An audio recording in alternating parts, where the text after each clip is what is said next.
I used to be a director of technology for 27 years and retired from a school last July. However, for the last 12 years, I have been executive director for a blog called The Daily Scam that my neighbor, who lives in the house right over there, David Deutsch, he and I have basically started The Daily Scam all those years ago in response to our families being targeted and looking for help online for not the help to show our families why this is a scam. Like, how do you know this is a scam? Don't take our word for it. Here's why it's a scam. And we couldn't find it. So we literally started The Daily Scam because there was so little education online around online fraud. And also the education that's there is very lacking. So for instance, the FTC, ftc.gov has a great website that puts out a lot of warnings and consumer advice. But sadly, with all due respect to the FTC, sorry guys, they don't teach people well how to recognize fraud. Like, they don't put up examples of it, real life examples, and state, why is this fraud? That's what we do. And that's been my passion and expertise. I used to teach internet literacy to 7th graders for 25 years. And every year I'd have units on truth from fiction on lies, social media, and how do you know how your privacy is protected, or what are the risks, or how can you believe or understand that people are who they say they are, because deceit and fraud are so easy online. There are so many scams, there's so many examples of fraud. I mean, think about what pulls in, what sucks up in America alone, almost $9 billion in fraud just in 2022 alone. But in the last few months, and certainly in this time of year, in the holiday season, there have been 3 types of scams that are really heavily perpetrated against Americans and abroad. But the first is text and emails that are disguised to be package deliveries that can't be delivered. If you ask, for instance, friends and colleagues about, have you ever gotten a text that says you have a package waiting to be delivered, but it can't be because there's an issue with the address or something, and click this link, and it looks like the link is for the United States Postal Service, USPS, or for FedEx or DHL, I'll bet at least half of them will have gotten that type of text. Also, emails disguised as FedEx delivery problems or US Postal Service delivery problems. And oftentimes, those types of scams are either phishing to collect personal information, or, for instance, to collect credit card information, which then is used to charge your credit card for something, or they are actually worse, and they are actually links that drop you into malware sites.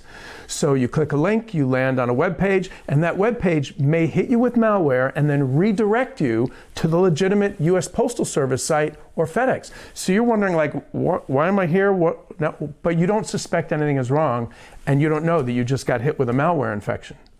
And that is a serious rabbit hole that leads to so many issues and problems. So that's one type of fraud that's heavily been used this fall and continues to be, because, I mean, with the holiday season, how many times, Matt, have you ordered packages to be delivered for, friends and family? Second one is, speaking of holiday, so there is, in particular, a cyber criminal gang that breadcrumbs have shown me is likely in India, but I don't have proof for that. But I've seen so many breadcrumbs that point in that direction.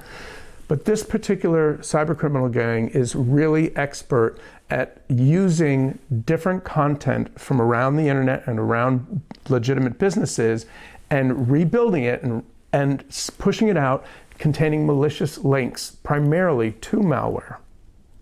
And so at this time of year, what people are likely to see in their inboxes are, for instance, last week came out Black Friday holiday deals, right? And they were fake, representing companies, or Cyber Monday deals today, the interview.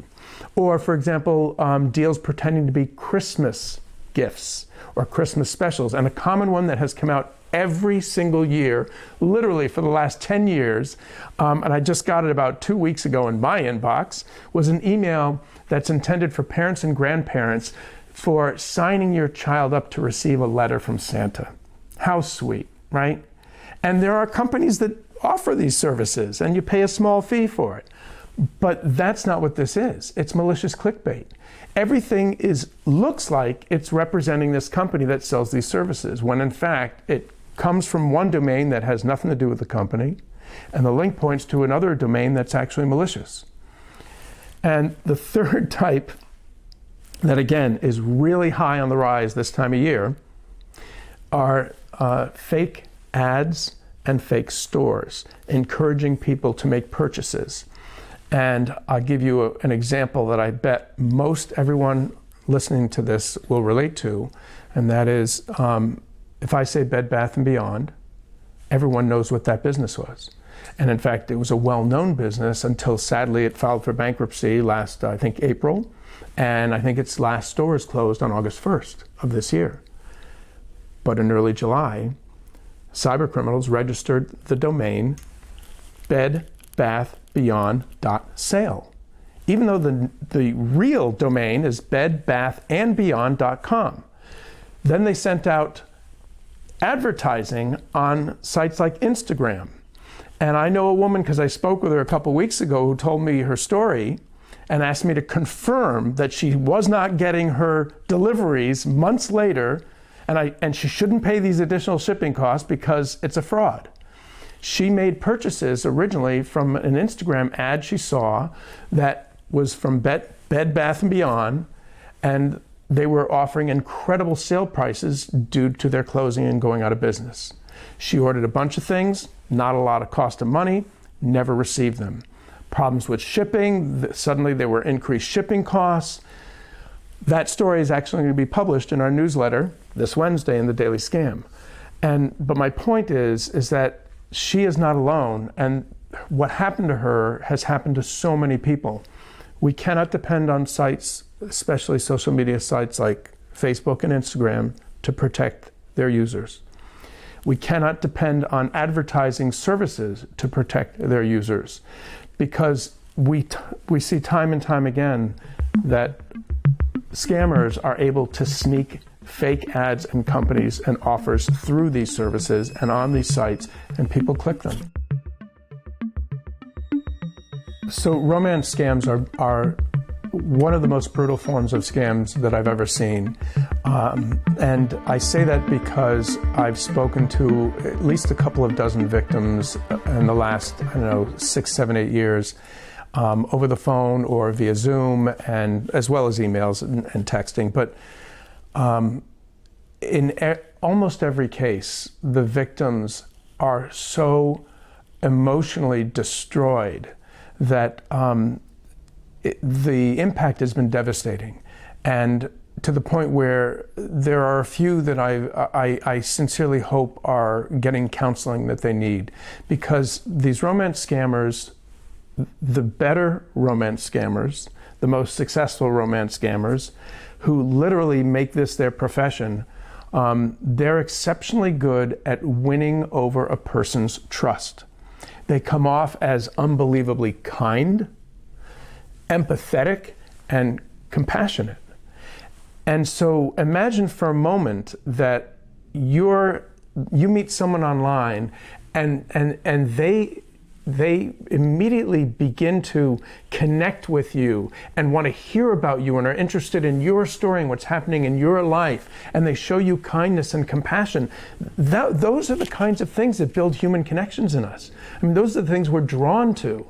And especially if you combine that with their ideal victim as someone who has been hurting, someone who's in emotional pain because of loss, or because of a relationship that's fallen out, or loneliness. These are their ideal victims. And I've spoken to women recently, just this year alone, one woman who she's lost over $700,000 to a scammer. It's been going on for a year. Another woman that I actually spoke with recently, she lost almost $50,000. And what is so remarkable about so many of these women is that they strike me as being very intelligent. They're not pushovers. And in fact, in the last 7 years, the only woman that I've spoken to who contacted me about a romance scammer who did not fall victim to him was a woman who not only was really savvy, but she just made it a personal policy that no matter who she met, she was never going to send money to any of these people until she was well into a personal relationship with someone and meeting them in person. So these women, they have suffered terribly. Before I go to answering why it's usually a woman who suffers from these scams, I have to say that these scams are nuanced, meaning that there are forms of romance scams that target men successfully, but they're generally, in my experience and opinion, of a different type, meaning that they're usually related to sex. And so, for instance, with men, the scams that target them successfully and for whom men that I've helped generally are younger, and as young as 16 years old.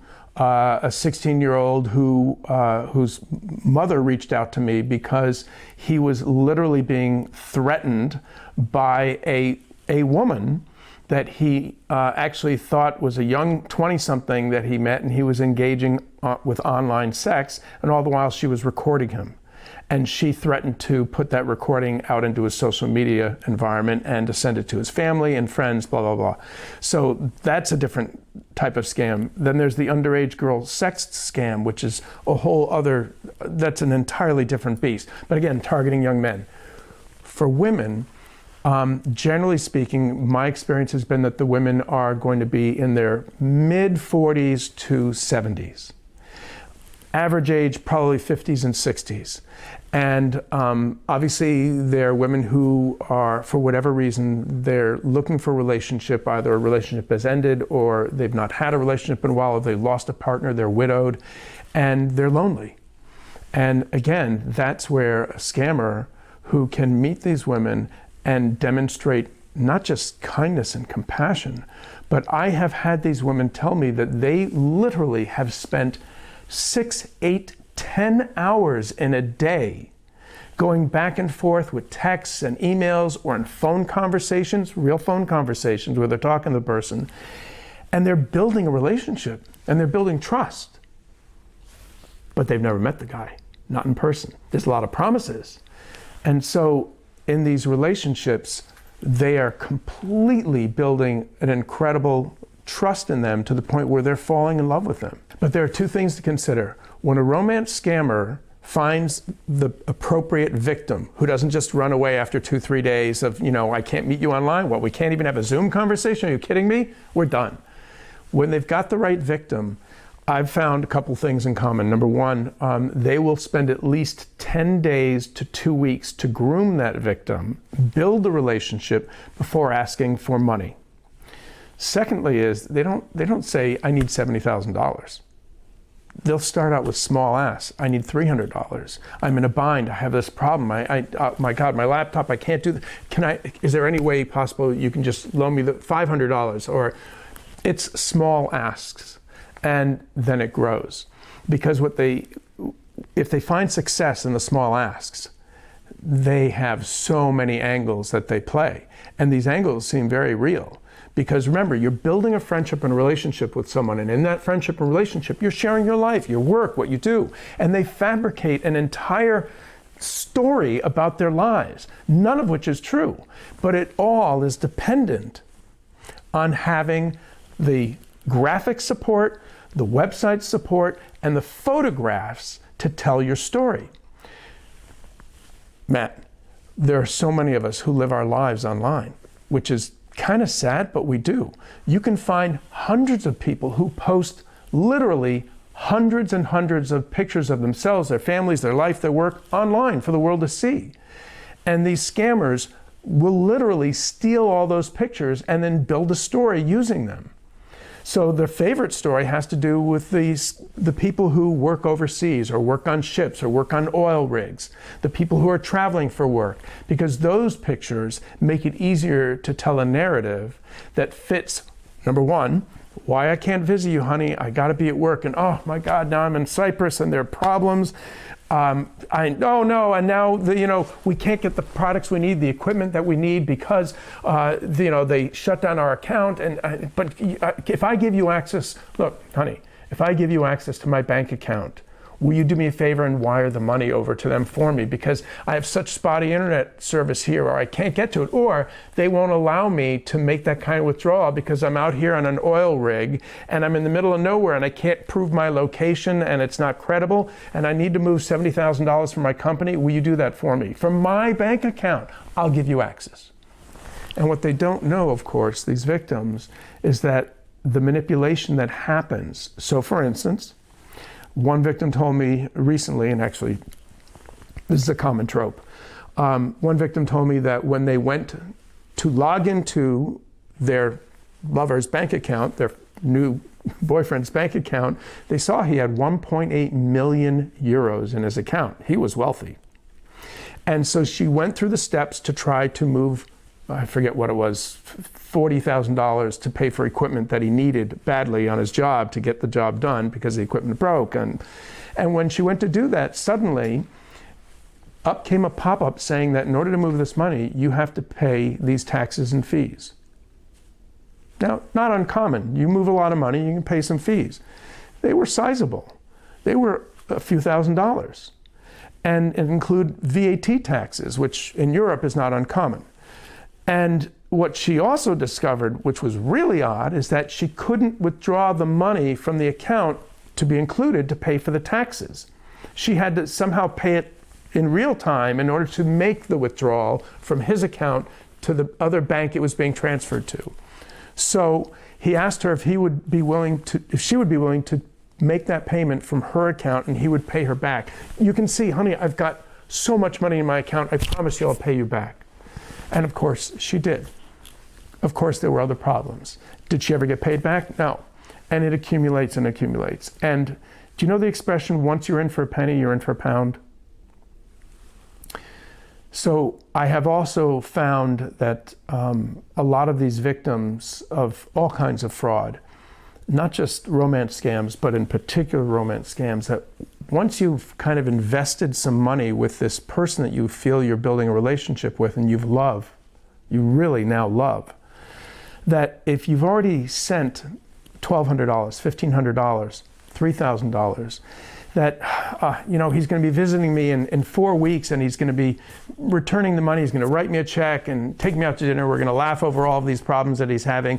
All right, I'll send him another $10,000 to solve this problem. Or, my God, he's in jail, I'll get him bail out, or he's held by customs because his passport expired and he's now extended beyond his visa expired. So I'll pay the money, I'll pay the $5,000, $8,000, whatever it is, you've already invested. And so if you're in for a penny, you're in for a pound, which is what they depend on. That's a really good question. When do the women realize that, or begin to suspect that they're being scammed? And it's not an easy answer, and that's less of a, there's a range. There really is a range. I am no psychologist, but I would say that it depends heavily on the vulnerability of the victim. So for instance, I'm thinking of two victims offhand who I know have lost the most money. Together, these two women alone have lost over $1 million. And both of these women are smart and articulate. One is a psychologist. She lost over $350,000. And when in conversations with her, what I learned is that she had suffered the loss of a partner and was desperately lonely and in need of a partner. And so she wanted so deeply to believe in the relationship that she was building with this man. Similarly, the other woman was finishing up a terrible divorce. It was, from what I understand, what little I understand of it, it was not good, and was going to court. And this woman was angry and, again, feeling terribly alone and isolated, desperate for a relationship, someone who would love her for who she is, someone who would cherish her. We all want, love is such a common human need. And the best romance scammers are those who can take advantage of that, recognize this in the victim. And so those two women, it was over a year, I think, before they really were able to accept that this is not what I think it is, and admit it. All right, so I'm so glad you asked this. All right, so first of all, can I just say, oh my God, I can't believe how we throw common sense out the window when our hearts are involved, when it becomes emotional, when we become interested in another person.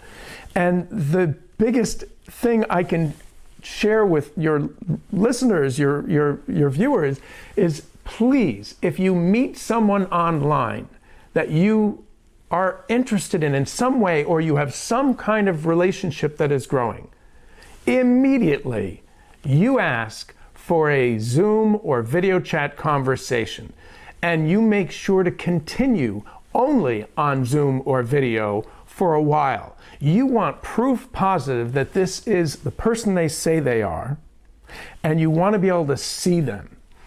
I can tell you that in 11 years experience doing this work, and all of the victims I've spoken to, I can think of only one instance, where the romance scammer actually agreed to go on video chat. However, because of his location, the quality of the video chat was so poor and so grainy and so broken up, he finally had to get off and they had to go back to a phone conversation.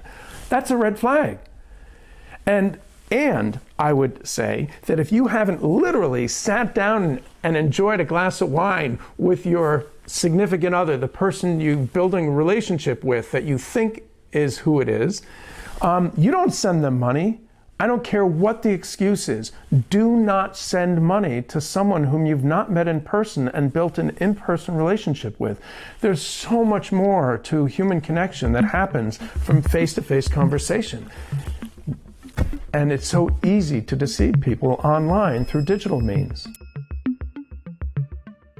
Though I have no proof of the criminal enterprise, what I have seen is that there are so many skills involved into building some of these most significant scams and most successful romance scams. I can't imagine one person having all of these skills.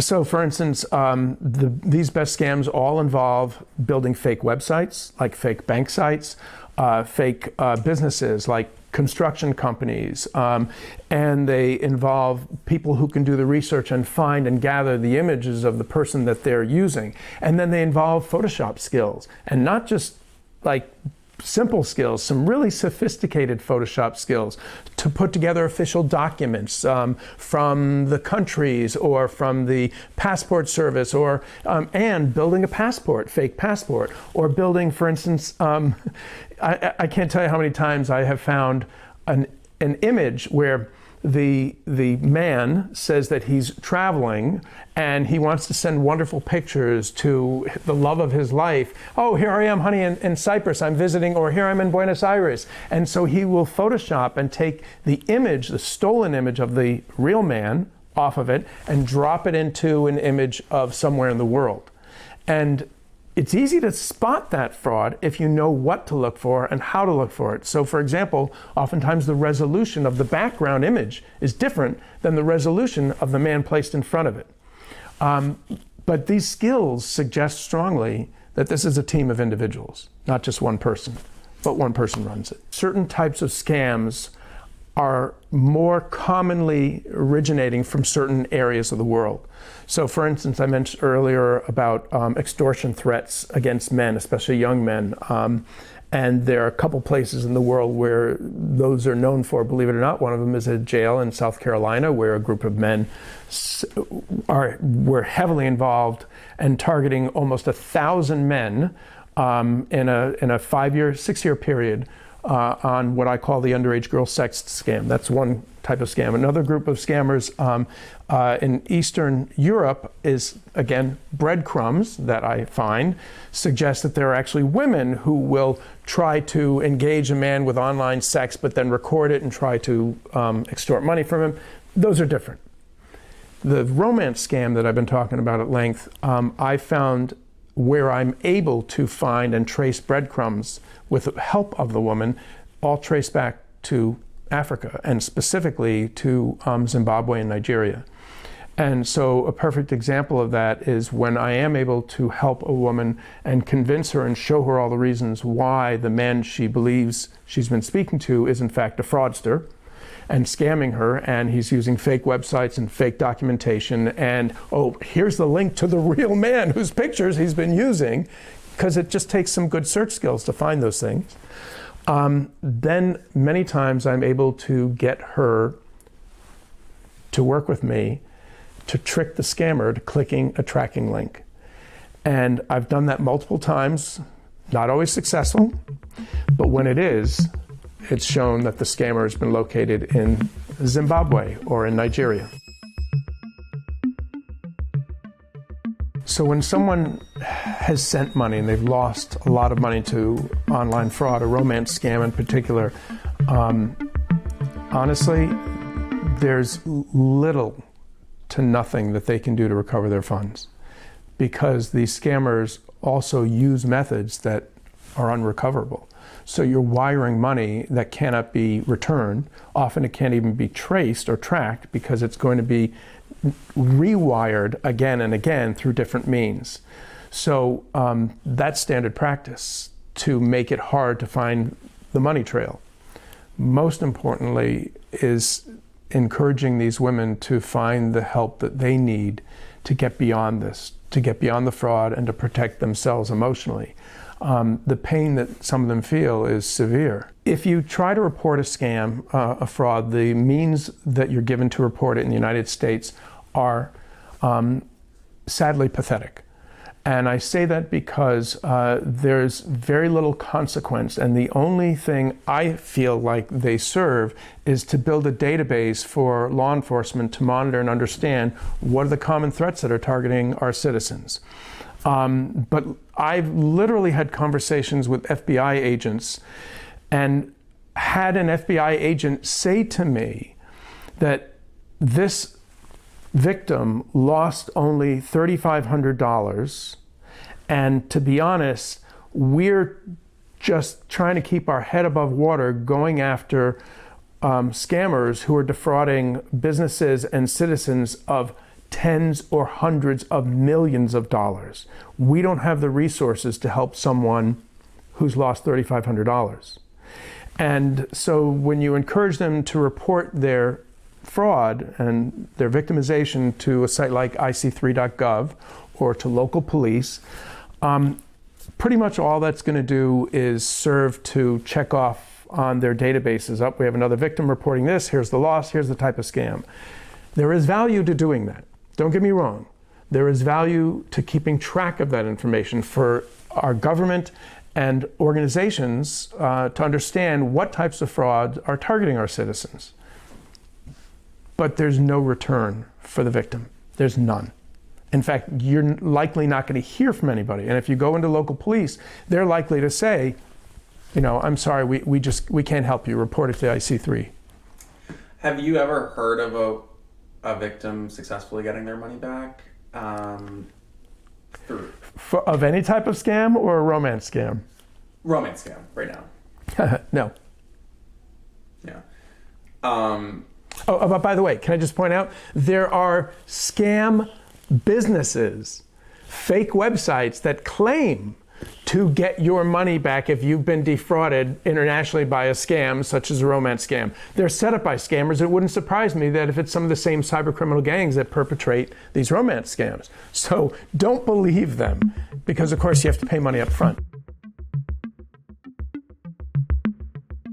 Do you have 3 hours? Okay. All right. If I have to sum it up, there are several things that have to happen. Number one, first of all, our government has to do more to put up guardrails to safeguard its citizens against internet fraud.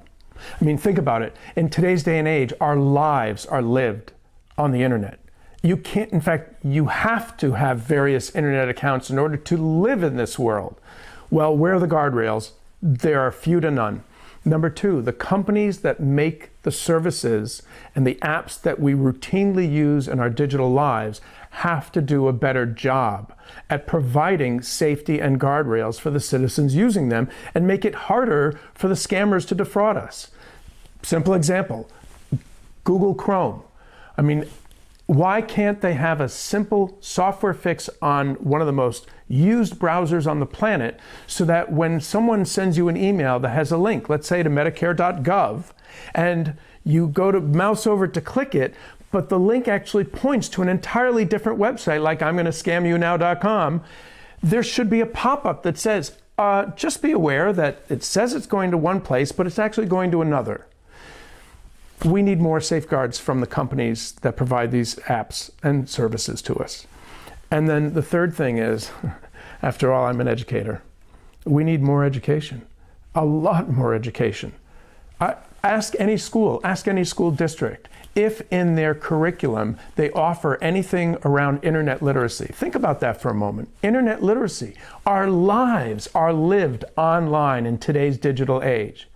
Do we teach kids how to safely navigate the internet? How to tell truth from fiction on lies? No, we don't. And we need to do that. I did that for 25 years at Brookwood School. And that's a critical piece of education. Why isn't there more education? And I don't mean just putting out a newsletter once a week from the FTC that might hit 30,000 or 50,000 people. I mean serious education, education in our schools, education in our senior living centers, education in our colleges and universities. I mean, why isn't there more happening that we can't build a better way to teach people how to recognize fraud? It's not going to stop it, but it's going to make it a lot harder for it to occur and make it easier for us to see through it.